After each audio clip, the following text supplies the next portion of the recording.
پخیر راغلی مانسرا پښتو اکیډمي ته زموږ نوې ویډیو کتل لپاره زموږ یوټیوب چینل سبسکرایب کړئ. بسم الله الرحمن الرحیم. السلام علیکم ورحمت الله وبرکاتہ. دا مانسرا پښتو اکیډمي لخوا زه محمد محسن یو نوې ویډیو لیکچر سره حاضر یم. نننۍ ویډیو کې موږ د پښتو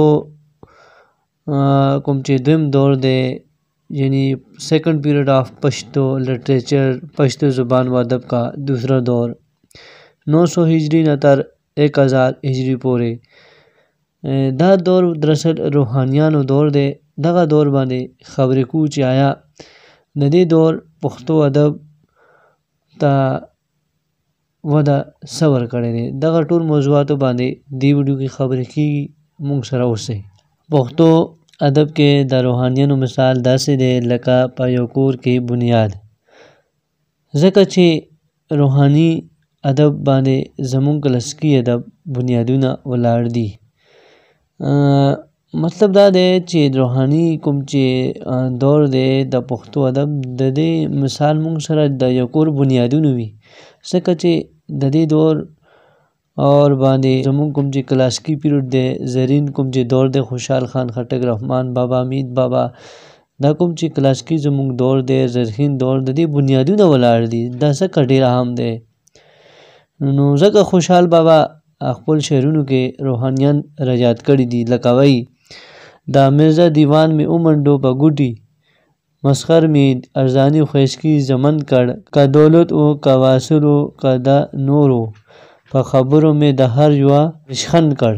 دا روحاني ادب دوره 900 هجری نه تر 1000 هجری پورې ده. یعنی دا کوم چې دوره دا صرف 100 کاله پورې ده. یعنی دا دوره 900 هجری نه شروع کېږي او 1000 هجری پورې ختمېږي. دې نه بس بیا زرین دور شروع کېږي. لکه د دې پیریډ کوم چې دی هغه 100 کاله دی. پیروخان د روحاني ادب سرخیر ګڼل کېږي. د پیروخان چې خپل نوم بایزید انصاری دی، دا د دې دور سرخیر یعنی اهم شخصیت و چې وزیرستان کڼیګرم علاقې مشهور عالم عبدالله کرا 931 هجری خواشوا کې پیدا شوی و. دوی چې کوم تحریک چلولی دی هغه ته روحاني تحریک ویل کېږي. پیروخان د خپل مسلک پیغام وضاحت دپاره چې کومه لاره خوښه کړې وه هغه عرفاني لاره وه. یعنی پیروخان کوم چې خپل میسج و د دې کوم چې د فکر پیغام خورولو لپاره کوم چې لاره خوښه کړې ده هغه عرفاني ده، یعنی روحاني ده، نه کې سیاسي ده. ځکه د روحانیانو شاعري غوره موضوع تصوف دی. یعنی په دې دور کې کوم چې شاعري شوې ده هغه خاص طور باندې تصوف موضوع لري. یعنی هغه کې مینه، عشق، محبت، مجازي کوم چې دی هغه موضوع ډېر کم ښکاري او بنیادي کوم چې موضوع وه شاعرۍ هغه تصوف وه. پیروخان چې د پښتو ادب ته کومه وده ورکړې ده هغه ډېره ستاینو وړ دی. اگر چې د دوی باندې اعتراضونه هم شوي وو خو هغه یو جدا موضوع دی. پیروخان چې پښتو ادب ته کومه وده ورکړې ده، ترقۍ ورکړې ده د دوی مسلک او د دوی پخپله، نو هغه ډېر زیاته ستایلو وړ دی. ځکه چې ستایلو وړ دی دې باندې اعتراضونه هم شوي وو. خویندر بنزه بابا دې باندې ډېر اعتراضونه کړي وو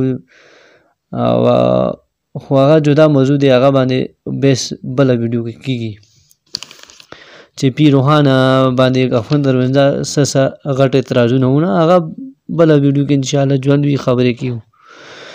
پیروخان د پښتو حروف تهجې په لومړي ځل جوړ کړي دي. یعنی پیروخان کوم چې د پیروخان بایزید انصاری دا په لومړي ځل پښتو حروف تهجې یعنی الفابیټ هم جوړ کړي دي.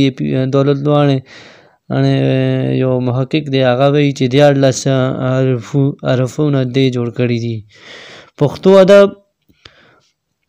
ته یو شکار کتاب دې سره سره پیروخان د پښتو ادب ته یو شکار کتاب خیر البیان ورکړی دی. یعنی د پښتو ادب کوم چې لومړی زموږ نثر کتاب دی هغه پیروخان خیر البیان دی. دې نه مخکې سالګمه دی، ابو هاشم سرواني، تذکرة الاولیاء سلمان مکو لیکلی دی خو هغه څه تذکرې دي څه پاڼې دي خو موجوده کوم چې موږ سره په لاس راغلی کتاب دی مکمل هغه خیر البیان دی چې 4 ژبو کې لیکلی دی لکه د عربي کې هم لیکلی دی پښتو کې هندي کې او فارسي کې دا 4 ژبو کې لیکلی دی او دا لومړی کتاب درجه دیتا حاصله ده د خیر البیان سره سره پیروحان نور کتابونه هم لیکل دي لکه حلنامه شوه پښتو رسم الخط صراط توحید فخر تابعین او داسې نور ډېر کتابونه لیکلی دي پښتو ادب کې د پیروحان او د هغه فکري مکتب شاعران لکه میرزا خان انصاری دولت لواڼې واسر روحانی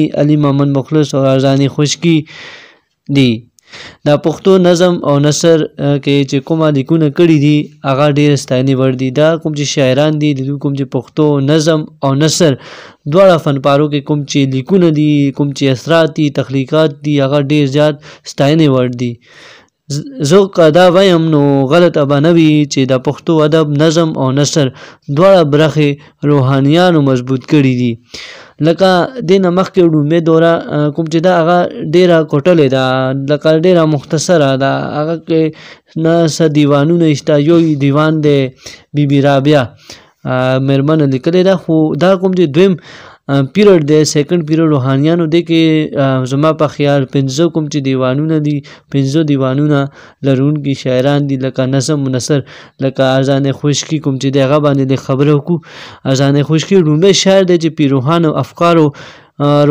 په خپل شاعري کې بیان کړي دي او لیکلي دي او دې سره سره ارزان خشکی ته د پښتو ادب لومړی صاحب دیوان شاعر درجه هم حاصل دی لکه لومړی شاعر ګڼلی کېږي د ارزان خشکی صاحب دیوان دا اعزاز هم ارزان خشکی دا حاصل دی دې سره سره مرات المحققین یو شاکار کتاب ارزان خشکی هم لیکل دی میرزا خان انصاری چې خپل نوم یې فتح خان دی دا د روحانیانو یو صاحب دیوان شاعر دی چې دیوان میرزاید په نامه چاپ دی دا بل ارزان خشکی نه پس دویم صاحب دیوان شاعر دی میرزا خان انصاری او د دې دیوان میرزاید په نامه چاپ دی چې موږ سره اوس هم نویاب دی لنډه دا ده چې د پښتو لومړی دور په مقابله کې د روحانیانو دور کوټولې سنتونه بشپړ کلامونه او دیوانونه لري مینوالو دا موږ سره د پښتو دویم دوره وه چې دې دورې ته روحانیانو دوره هم ویلی شي